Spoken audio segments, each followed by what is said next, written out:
Hey, don't look away. I need you to understand something. First, this isn't a confession, and it isn't an apology. I have done nothing wrong. He made me do it. Can you see the rain? Can you smell it? Can you feel it on your body?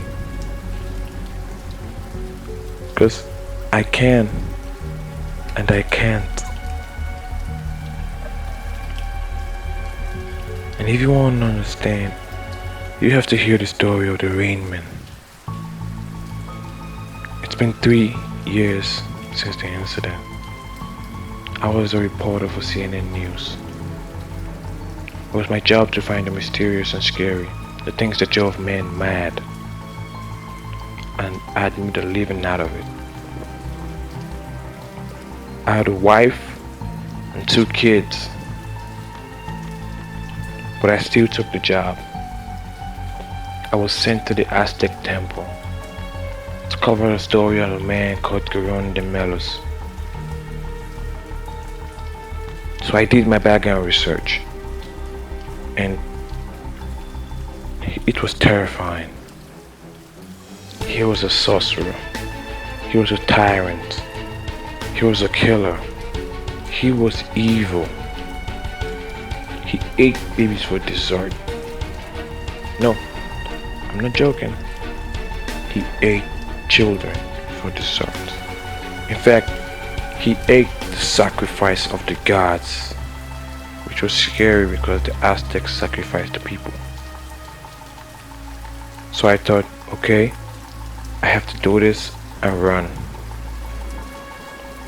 So I drove to the temple. I met my tour guide. His name was David. He was actually an intern. He had red hair, blue eyes, a really small stature. So he took me in, but I could see him quake in his shoes when we got to the door. It was a big stone door.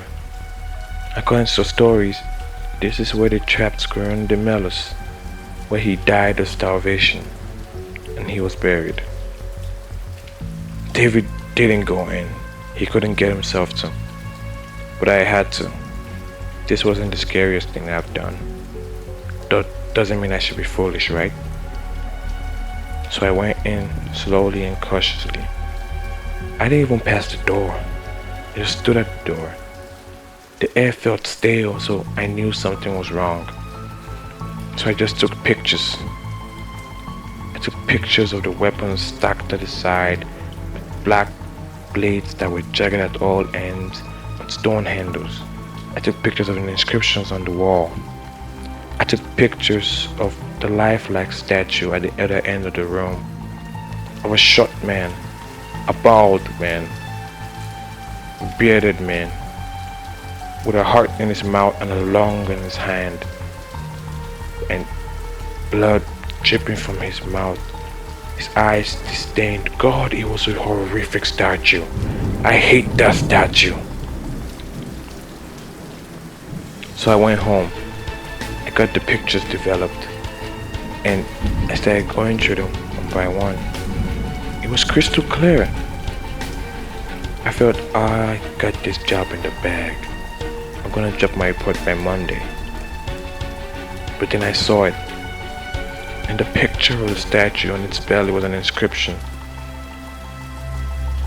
It said, no, I can't say the inscription again.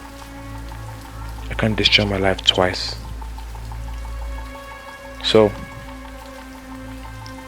I went on Google and asked what the inscription meant. And it said everyone who had done this, everyone who had said the inscription at one point ended up a shadow of themselves. And I thought, okay, I don't want this for me. So I didn't say the inscription. And I didn't add the picture to my report because I didn't want anyone else to be in trouble. It's been 3 years. and he had haunted my life every night, bringing back the images of men crying, women shouting, and I couldn't take it anymore. Everyone tagged me as mad. My job was gone, my wife, my kids were gone. And this morning I cracked. Alone in my mirror, I saw a shadow of myself.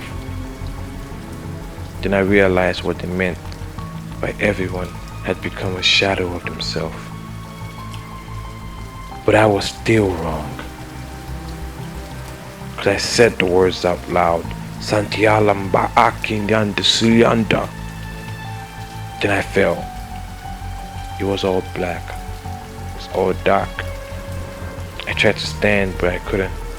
In fact, I couldn't feel anything. And I thought, I'm dead? And as if to answer my questions, I heard him once more. Sometimes what you see in the shadows are not just shadows. Then I felt myself standing. With horror, I watched myself walk out. I had become a shadow of myself, and my main body ran amok, causing havoc wherever he went. But soon he grew hungry, and he visited my neighbor, an old woman. Her name was Sarah. He knocked on her door and told her there was a serial killer outside, that he was scared. So she let him in. She made him tea. I could tell he didn't like it, but he smiled. She went to sleep, and he butchered her. He tore her limb from limb, not saving an organ to be wasted. He put it all in a pot and put the pot on the dining. But the thing is, as he killed the human, I killed the shadow. And yes, your shadow is alive. Yes, he's watching you. Yes, he wants to get you. You have been controlling his life for as long as he has lived. But don't worry, I can kill shadows. As he sat down to eat, and I sat down to eat my shadow meat, it began to rain, and something strange happened. I was in my body, and he was in my shadow. We had traded places. Now he looked at me, wondering what I would do.